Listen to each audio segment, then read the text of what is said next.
ठोस अवस्था, उसी क्लास को मैं कंटिन्यू आगे कर रहा हूँ। उस क्लास में मैंने जो क्रिस्टलीय और जो अक्रिस्टलीय ठोस हैं उनकी जो विशेषताएं थी उनके बारे में बता रहा था, और 4 विशेषताएं जो थी उनकी चर्चा कर चुके थे। तो आगे अभी जो हम करने वाले हैं, जो बाकी जो विशेषता रह गई थी उन्हीं को मैं कंटिन्यूअस आगे कर रहा हूँ। यानी चैप्टर अपना जो टॉपिक है उसका नाम है ठोस अवस्था।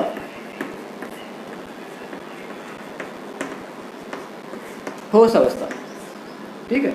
तो ठोस अवस्था में जो पदार्थ थे उनकी ज्यामिति के आधार पर इनको 2 भागों में बांटा था। कौन कौन सा? एक था क्रिस्टलीय और एक था अक्रिस्टलीय, ठीक है। तो क्रिस्टलीय कौन सा था? जिसकी ज्यामिति क्या थी?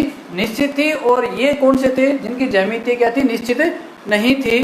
तो उन्हीं की जो विशेषताएं हैं उनको मैं आगे लेकर चल रहा हूँ। यानी अगली जो विशेषता है वो विशेषता है उसकी प्रकृति की। प्रकृति एक तरफ तो मैं लिखूंगा क्रिस्टलीय की और दूसरी तरफ लिखूंगा अक्रिस्टलीय की।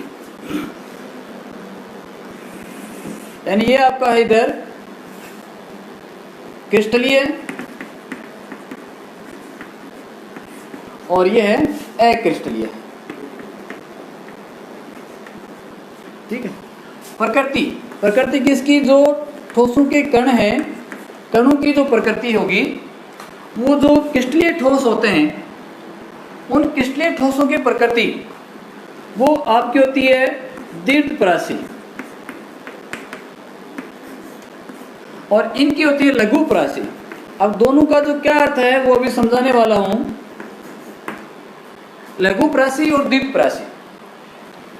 लघुपरासी क्या होगा, दीर्घपरासी क्या होगा? तो सबसे पहले जैसे यहाँ पर लघुपरासी, सॉरी दीर्घपरासी, तो दीर्घपरासी में क्या होगा कि जो क्रिस्टलीय ठोस होंगे, क्रिस्टलीय ठोसों के जो अवयवी कण हैं उनकी एक निश्चित ज्यामिति होती है, एक निश्चित पैटर्न होता है, और उसी पैटर्न में कण है लगातार आगे बढ़ते रहते हैं। यानी इस प्रकार से, जैसे मान लिया ए बी ए बी, इस प्रकार से ये जो क्रम है वो निश्चित रूप से आगे चलता रहेगा। तो ये संरचना कौन सी कहलाती है? दीर्घपरासी संरचना कहलाती है, कि कणों की एक निश्चित ज्यामिति या निश्चित संरचना जिसमें पाई जाए। लघुपरासी में क्या होगा कि ये जो संरचना है वो लंबी नहीं चलती है। जैसे मान लेते हैं कि ए बी, फिर क्या आ गया बी ए बी, इस प्रकार से। यानी कणों की कोई निश्चित ज्यामिति इसमें नहीं होती है, तब वो कौन सी कहला रही है? लघुपरासी संरचना। और जब एक निश्चित ज्यामिति में है तब वो कहलाती है दीर्घपरासी व्यवस्था। अगला देखिए, अगली विशेषता इसकी देशिकता। देशिकता से संबंधित मैं 2 प्रकार की बातें करूंगा। एक है समदेशिकता और दूसरी है विषम देशिकता। कि समदेशिकता क्या होगी और विषम देशिकता क्या होगी, पहले इसको एक एग्जाम्पल के द्वारा समझते हैं और फिर दोनों की जो परिभाषा है उसको नोट करते हैं। तो जैसे मान लिया कि आपके पास एक क्रिस्टलीय जो कंपाउंड है वो Cl है, तो Cl की संरचना है वो किस प्रकार की होगी कि NaCl,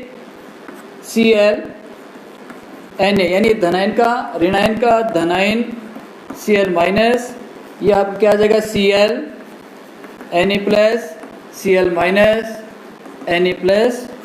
अब यहाँ पर जो ऋणायन है इसको कौन घेरेगा? धनायन ऋणायन, धनायन का ऋणायन का, ये Cl minus Na plus Cl minus Na plus. ये आपका एक क्रिस्टलीय संरचना। दूसरी आप बना देता हूं मैं, जैसे कोई रबर है उसकी संरचना बना लेता है, और उसकी संरचना में जो उसके जो कण होते हैं उन कणों की जो ज्यामिति होगी वो अनिश्चित होती है, कोई निश्चित इनकी ज्यामिति नहीं है। अब देखिए, ये जो आपका क्रिस्टलीय ठोस NaCl है, इसके भौतिक गुण कौन से गुण ले लें? भौतिक गुण। भौतिक गुणों में अपन मुख्य रूप से एक तो क्या लेते हैं, इसकी विद्युत चालकता लेते हैं, और प्रकाश का जो अपवर्तनांक है उसको लेते हैं। तो मान लो कि इसको आप 2 दिशाओं में देख रहे हो, इसको क्या कर रहे हो, दो दिशाओं में देख रहे हो, यानी एक आप इसको ए से लेकर बी की ओर देख रहे हो ऐसे। ये क्या कह दिया मैंने, ए कह दिया और ये बी कह दिया। अब ए से आप क्या देख रहे हो, बी की ओर देख रहे हो। दूसरी पोजीशन में आप यहां से देख रहे हो इसको, इस पोजीशन में, इसमें। अब दोनों पोजीशन में आपको कुछ अंतर आ रहा है। वो अंतर क्या नजर आ रहा है वो देखो कि जब मैं ए से बी की ओर देखूंगा, इसको ले लेता हूं एक्स और वाई ले लेता हूं, ठीक है। जब मैं ए से बी की ओर देखूंगा तो क्या देखूंगा कि ये जो आपकी सरल रेखा मैंने बनाई है उसके दोनों तरफ जो तत्व हैं वो एकांतर क्रम में आ रहे हैं। देखो धनायन ऋणायन धनायन ऋणायन, ऐसी कंडीशन इसमें ऋणायन का धनायन का ऋणायन का धनायन का, यानी आपका क्या आ रहा है, वो दोनों अलग अलग जो आयन हैं धनायन का और ऋणायन का वो दोनों आ रहे हैं। और जब मैं एक्स और वाई से देखूंगा तो क्या होगा कि लाइन के एक और क्या आ रहा है, देखो लाइन के ऊपर देखो सभी धनायन आ रहे हैं, Na और नीचे की तरफ देख रहा हूं तो यहाँ पर क्या आ रहा है, सभी में Cl आयन आ रहा है, ठीक है। तो इसमें जो इसके भौतिक गुण जैसे क्या बताइए, अपवर्तनांक और इसकी विद्युत चालकता, परावर्तन ले सकते हैं। इन कणों को या इन गुणों को अपन देखते हैं तो प्रत्येक स्थिति में इसके अलग अलग गुण ये नजर आएंगे। इधर से देखेंगे तो अलग गुण नजर आएंगे, इधर से देखेंगे तो अलग गुण आएंगे। तो इसका मतलब क्या हो गया कि जो अपवर्तन की घटना हो रही थी उसमें इस स्थिति में अलग मान आएगा और इस स्थिति में अलग मान आएगा। दोनों स्थिति में अलग अलग मान आ रहे हैं तो इस समय इनकी जो देशिकता होगी वो कौन सी हो जाएगी, विषम देशिकता। विषम देशिकता, विषम का मतलब क्या हो गया, अलग अलग देशिकता। दो शब्दों में जोड़ दो, दिशाओं से संबंधित, कि अलग अलग दिशाओं में देखने पर यदि किसी भी क्रिस्टल के अलग अलग दिशाओं में देखने पर किसी भी क्रिस्टल के यदि गुण अलग अलग नजर आ रहे हैं तो वो कौन से कहलाते हैं, विषम देशिक कहलाते हैं। दूसरा इसमें देखो अक्रिस्टलीय ठोसों में, इसमें आप चाहे इधर से देखो चाहे इधर से देखो, किसी से भी देखो कि प्रत्येक स्थिति में जो कण हैं उन सभी की व्यवस्था क्या है, अलग अलग है, भिन्न भिन्न प्रकार की है। और भिन्न प्रकार की व्यवस्था होने के कारण इस दिशा से आप किधर से भी देखो प्रत्येक दिशाओं में इसके जो गुण आपको मिलेंगे वो सभी क्या मिलते हैं, अलग अलग मिलते हैं। तो इसको क्या कहा जाएगा, समदेशिकता। यानी इसमें अपवर्तन की घटना जब आप देखोगे तो आप किसी भी कंडीशन से देख लो, प्रत्येक में क्या मिलेगी आपको, जो गुण है वो समान रूप से मिलेंगे।